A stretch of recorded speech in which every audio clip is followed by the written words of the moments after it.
get started. So I'm gonna frame, the story of today around the story of two cities and two innovation districts in particular that were developed to a great extent during the last decade.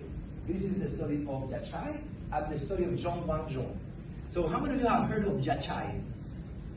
Okay? So there's a few people that have heard of Yachay. How many of you have heard of Zhongguangzhou, the district in Beijing? Yeah. A different group of people, and there's many people that haven't heard of either. So that's exciting because we can get to learn about these two places. So we're going to start with Yachay, which is located about 2 to 3 hours north of Quito, depending on traffic, weather, and so forth.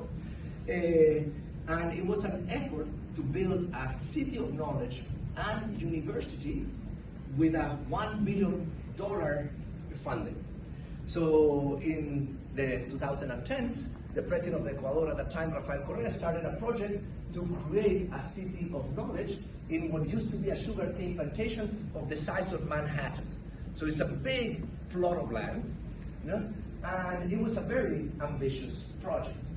Yachay wasn't trying just to develop a few sectors. It was an effort to try to be good at everything. So they wanted to do biotech, they wanted to do AI, they wanted to do electronics, they wanted to do robotics, and they wanted to compete with Silicon Valley. I remember hosting some people that came from Yachay around 2014 at MIT, and they came with this big ambition because they thought, look, we have $1 billion, we have a giant plot of land, and we're going to be able to create a city of knowledge that is going to compete with the top innovation hubs of the world. And the idea was rather simple, and if you think about it, was intuitive if you don't think about it critically. The idea was that they were going to build a technical university that was going to produce graduates that were going to be hired by the companies that would locate in the city of knowledge. So they started, to develop this project. It was inaugurated in 2014, and when it was first launched, there was a lot of enthusiasm. For example, Jose Andrade from Caltech said that he was personally in love with this project. It's one of the greatest things that he ever seen in that country, ever. Fernando Cornejo, a former Yachay academic manager, said that there will be no more crowding. Each classroom will only have 15 students. But that was the problem. There was no crowding. So today Yachay stands as a cautionary tale. What started as an ambitious project to develop a university and city of knowledge slowly and maybe rapidly unfolded into an organizational nightmare. These are some images of Yachay from last summer. They were shared by Paula Studillo, who's in the room here with us today. By 2025, the city of knowledge had been canceled, and as you can see, many of the buildings were never finished. This was a very expensive project to build, because imagine that you're building a project in a place that there's no city, so you have to bring the worker and the brick and everything. Even to this day, Yachay gets water delivered by cistern trucks.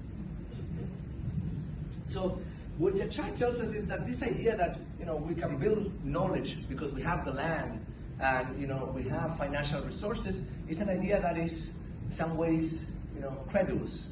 But maybe that credulity comes from a lack of understanding of certain things. So the problem with Yachay is that knowledge cannot be grown or simply attracted by architecture. It's not something that follows that if you build it, they will come type of mentality. It's an entity that has well-defined properties and follows well-documented principles. And if you want to develop a city of knowledge effectively, you must respect those principles. One of the things I say in the book is that it is similar to a moonshot.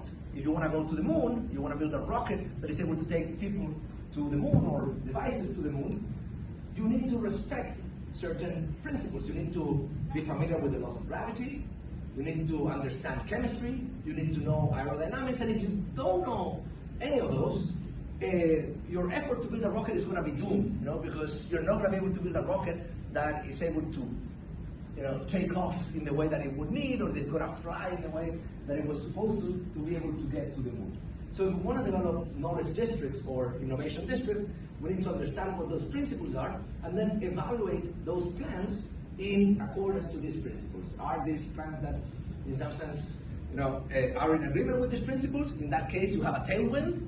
Or are they define these principles? In that case, you have a strong headwind against the success of the project. Now, the second thing I'm going to do to introduce the book is to explain the